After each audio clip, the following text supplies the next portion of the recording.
طلع البدر علينا من ثنيات الوداع وجب الشكر علينا ما دعا لله داع أيها المبعوث فينا جئت بالأمر المطاع جئت شرفت المدينة مرحبا يا خير داع طلع البدر علينا من ثنيات الوداع وجب الشكر علينا ما دعا لله داع أيها المبعوث فينا جئت بالأمر المطاع جئت شرفت المدينة مرحبا يا خير داع طلع النور المبين نور خير المرسلين نور أمن وسلام نور حق ويقين سقه الله تعالى رحمة للعالمين فعلى البر شعاع وعلى البحر شعاع طلع البدر علينا من ثنيات الوداع وجب الشكر علينا ما دعا لله داع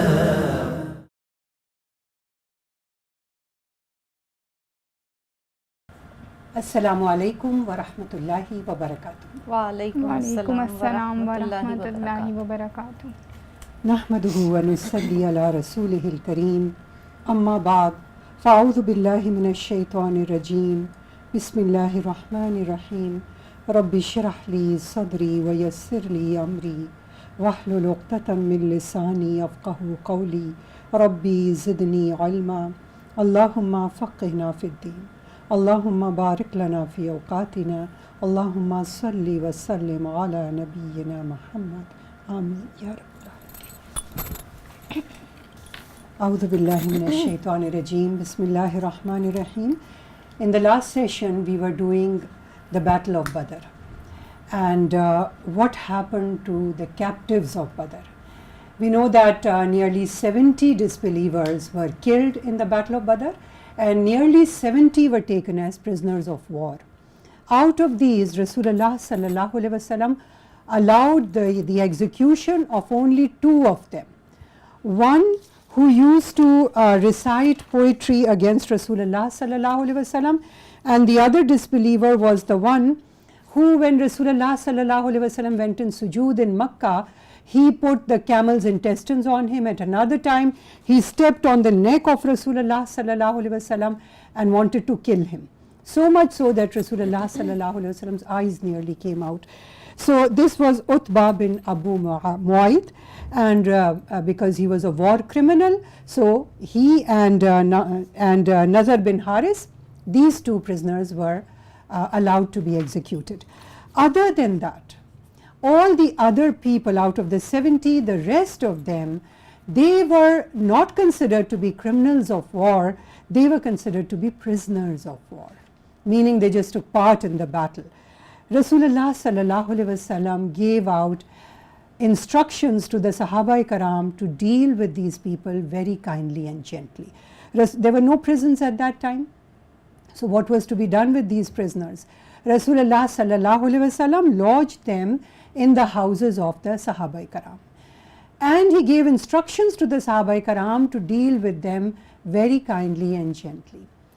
The Sahaba-i-Karam radiyallahu anhum ajma'in, they themselves used to eat dates and give bread to these prisoners. Dates were very cheap in Medina at that time because dates used to grow locally in Medina. And bread was expensive because bread was an item which was brought from outside Medina. So they used to give whatever bread they had, they would give it to the prisoners, and themselves they survived by eating dates. Abu Aziz, who was the brother of Musayb bin Umair, he was also amongst the prisoners, and he said, my Ansar family gave me bread and themselves they ate dates, and I used to feel so embarrassed because that was all they had. Then there was another disbeliever. He said that the Ansar family with whom I was lodged, they used to allow me to ride on the mounts and themselves they would be walking. So these prisoners, they were so impressed by the akhlaq of the Sahaba Karam that after they were released, they went back and they came back and they embraced Islam. Why did they not embrace Islam at that time while they were prisoners? Because then people would have thought they are embracing Islam out of fear of the Muslims. So they waited till they were released and they went back to Makkah, and then they came back and they embraced Islam. Rasulullah sallallahu alaihi wasallam made shura with the Sahaba Karam about the fate of these prisoners of war. Fine, they were lodged with the Sahaba Karam, but now what was to be done with them? Abu Bakr radiallahu anhu, his advice was, Ya Rasulullah sallallahu alaihi wasallam, we are going through economic hardship in Medina, and these are our relatives. They were all relatives of the Muhajirin, fathers, uncles, brothers, sons, and some cousins, etc. So his suggestion was, why don't we release them on ransom? Meaning, we'll take a certain amount, we'll fix a certain amount of money, a fine which they have to pay to us, and then they can be set free. Rasulullah sallallahu alaihi wasallam liked the idea, and the ransom was fixed for nearly 1,000 to 4,000 dinars per head. But if somebody was unable to pay, then he would also be allowed to go free. Those prisoners of war who were literate, their ransom was to teach 10 Muslim children to read and write. This was their ransom. When they could teach 10 Muslim children how to read and write, they would be set free also. So this was their ransom. So this was one suggestion. The other suggestion was given by Umar bin Khattab radiallahu anhu, who said, Ya Rasulullah sallallahu alaihi wasallam, these are our enemies. They are the mushrikeen and kuffar, and their sole aim is to finish the Islamic state of Medina. Their sole aim is to kill Rasulullah sallallahu alaihi wasallam, and their sole aim is that Islam should not flourish, rather it should be wiped out from the face of the earth. So my suggestion is that they should all be executed. Now Rasulullah sallallahu alaihi wasallam, being the kind and gentle person that he was, he accepted Abu Bakr radiallahu anhu's suggestion, and so these prisoners of war, they were told that whoever can pay ransom goes free. So this was the kind and generous attitude of the Muslims which won them many reverts, meaning many of these people went away, they paid the ransom, went away, but when they observed the akhlaq of the Muslims, they came back as Muslims. Another amazing lesson to learn from this is that when these disbelievers, the mushrikeen, they were lodged in the houses of the companions, they were observing them in their ibadat, they were observing how they lived, they were observing their akhlaq, their conduct, their manners, and they were highly impressed by that because they did not find that back in Makkah. So this was also another reason, the strategies of Rasulullah sallallahu alaihi wasallam in putting these prisoners of war with the Sahaba Karam. Many incidents also happened at this time. One of them was that Rasulullah sallallahu alaihi wasallam's own son-in-law Abu Las, he was a mushrik at that time.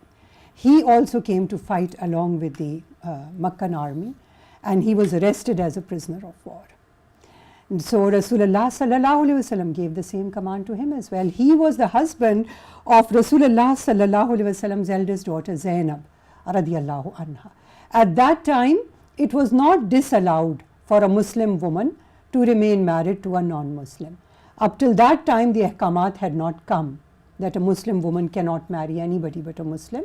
Those ahkamat had not come up till that time, so they remained married.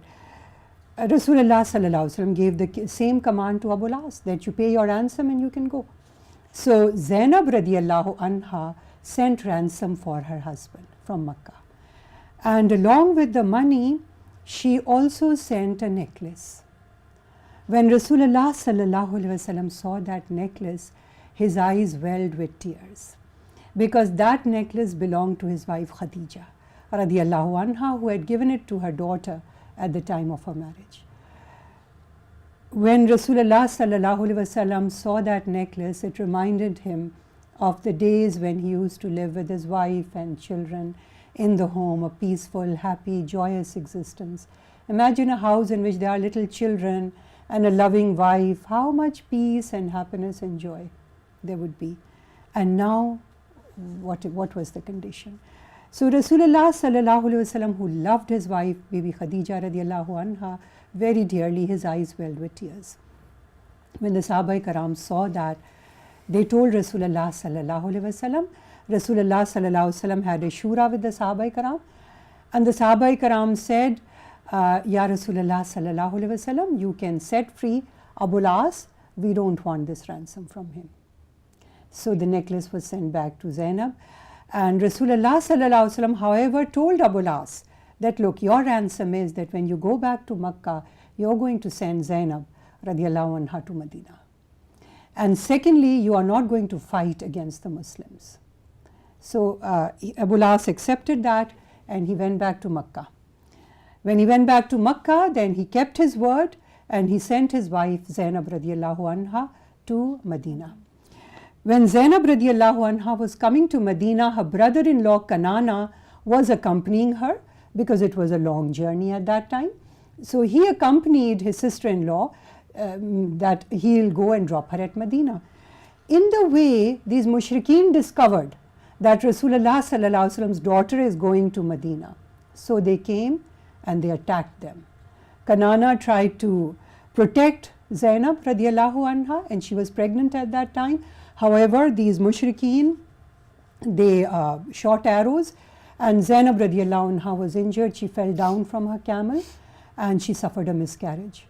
And also she became a bit sick and disabled. However, eventually then they let her go, because Kanana was very upset, and he said, if you come further, if you come any closer to her, I'm going to shoot arrows at you all.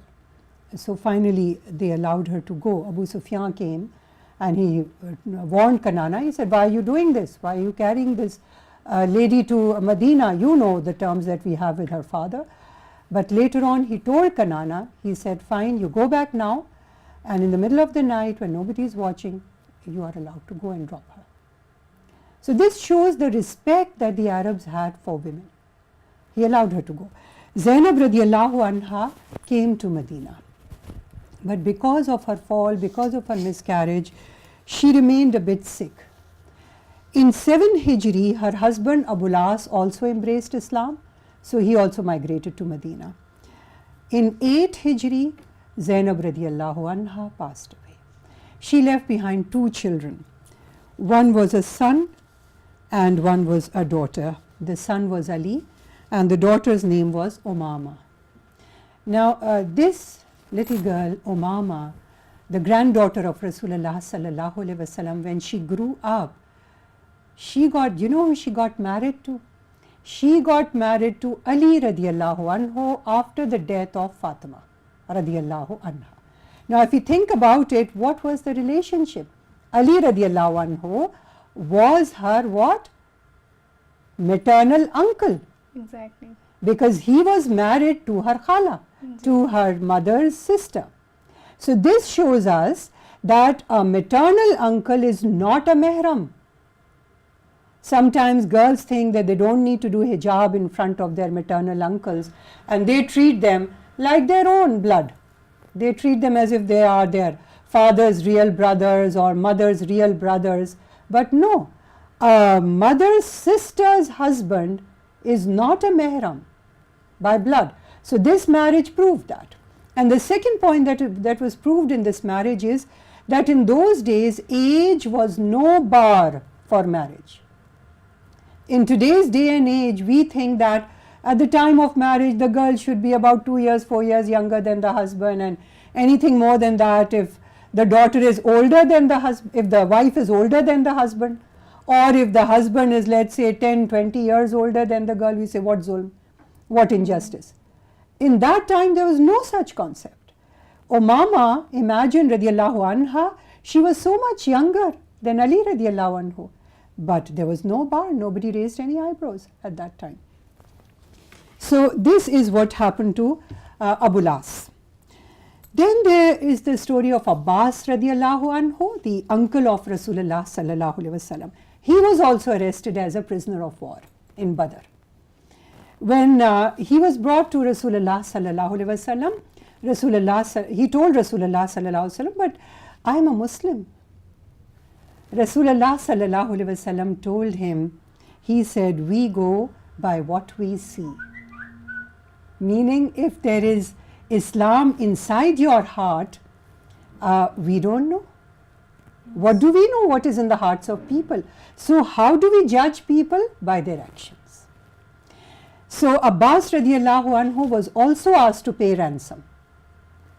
He said, but I have nothing. He said, I have no money. I am poor, I have nothing to give. So how can I pay my ransom? Rasulullah sallallahu alaihi wasallam told him, what about that money which you dug a hole in the middle of the night and you put the money in it and you covered it with dirt and you told your wife, al-Fadl radiallahu anha, in the dead of night, if I am killed in the battle, then you use this money. What about that money? Abbas radiallahu anhu, when he heard that, he said, Ashhadu an la ilaha illallah wa ashhadu anna Muhammadar Rasulullah. He said, nobody knows about that money but me and my wife. So you are a prophet of Allah. Allah has informed you, because there was nobody at that time. How could you have known? So this is the acceptance of Islam by Abbas radiallahu anhu. Also, at that time, another disbeliever was caught. And this disbeliever started begging Rasulullah sallallahu alaihi wasallam. He said, I am a very poor man. I have no money to give you in ransom. And I have so many daughters, and if you kill me, who will take care of my daughters? And you are asking me for ransom, but I have no money, so please can you set me free? Rasulullah sallallahu alaihi wasallam, the nice person that he was, he took pity on him. He said, okay, you are allowed to go free without paying ransom, but on one condition, that you will not fight the Muslims ever. He said, I make this promise. And he was set free. And as Allah would have it, in the next battle, Battle of Uhud, when the Muslims almost suffered a defeat, there were no prisoners of war taken by the Muslims at that time except for one man. And who was he? The same person. Again he started begging Rasulullah sallallahu alaihi wasallam. He said, Ya Rasulullah sallallahu alaihi wasallam, I am a poor man and this and that, and I have no money to give you, and I have daughters, and what's going to happen to my daughters if you kill me? So please release me, please let me go. Rasulullah sallallahu alaihi wasallam told him, isn't this the same story you narrated to me last time? And then Rasulullah sallallahu alaihi wasallam gave a very important principle of deen. The words he used and the gist of his hadith is that a mu'min is never bitten twice in the same layer. Meaning a mu'min is not a fool. If you keep your finger, stick your finger in a hole and a snake bites you, a fool will put his finger again a second time. So he said, I will not give you the opportunity that you go back home and you stroke your beard and you say, I fooled Muhammad sallallahu alaihi wasallam a second time. He said, this will not happen. He was executed. So this is Rasulullah sallallahu alaihi wasallam. He was not a fool. He knew the people who would go back and fight the Muslims again. And he did not want to give that chance to the people. If a person would stick to his word, fine. But here it was clear that this man was deceiving the Muslims. Had he been released, he would again have come back to fight the Muslims again. So this is what happened with the prisoners of war of Badr, the POWs of Badr. When Rasulullah sallallahu alaihi wasallam had gone for this Badr, the battle of Badr, at that time Rasulullah sallallahu alaihi wasallam's daughter Ruqayya radiallahu anha, who was married to Usman radiallahu anhu, she was sick, very sick. So Rasulullah sallallahu alaihi wasallam advised Usman radiallahu anhu to stay back and take care of his wife. And also Rasulullah sallallahu alaihi wasallam instructed Usama bin Zaid radiallahu anhu to stay back and take care of his daughter Ruqayya radiallahu anha. And so we find that Usman radiallahu anhu did not participate in the Battle of Badr. Yet Rasulullah sallallahu alaihi wasallam had told him that you are going to get the same reward and an equal share of the booty. So the lesson we learn from this is that Usman radiallahu anhu wanted to go, but a genuine reason had kept him back. So if a person is kept back due to a genuine reason, then Allah understands and his reward is there. If a person wanted to do some good and a genuine reason prevented him from that good, then Allah knows that reason and Allah rewards the person. So Usman radiallahu anhu stayed back along with Usama bin Zaid radiallahu anhu to take care of Ruqayya radiallahu anha. When Rasulullah sallallahu alaihi wasallam and the Muslim army conquered and they were victorious against the disbelievers at Badr, and Rasulullah sallallahu alaihi wasallam sent the news back to Medina that the Muslims have won. When that news came, at that time the people, they were burying Ruqayya radiallahu anha. She had died, she had passed away, and they had already buried Ruqayya radiallahu anha when that news, the joyous news of the Muslim victory, came to Medina. Rasulullah sallallahu alaihi wasallam came, he was given this news, he read the janazah for his own daughter. So this is what happened to Rasulullah sallallahu alaihi wasallam. And if you notice that this amazing victory of Badr, a lot of joy on the one hand, is accompanied with this big tragedy of the passing away of his own daughter. He buried his daughter, he put dirt on her, the soil on the grave, and then he read the janazah.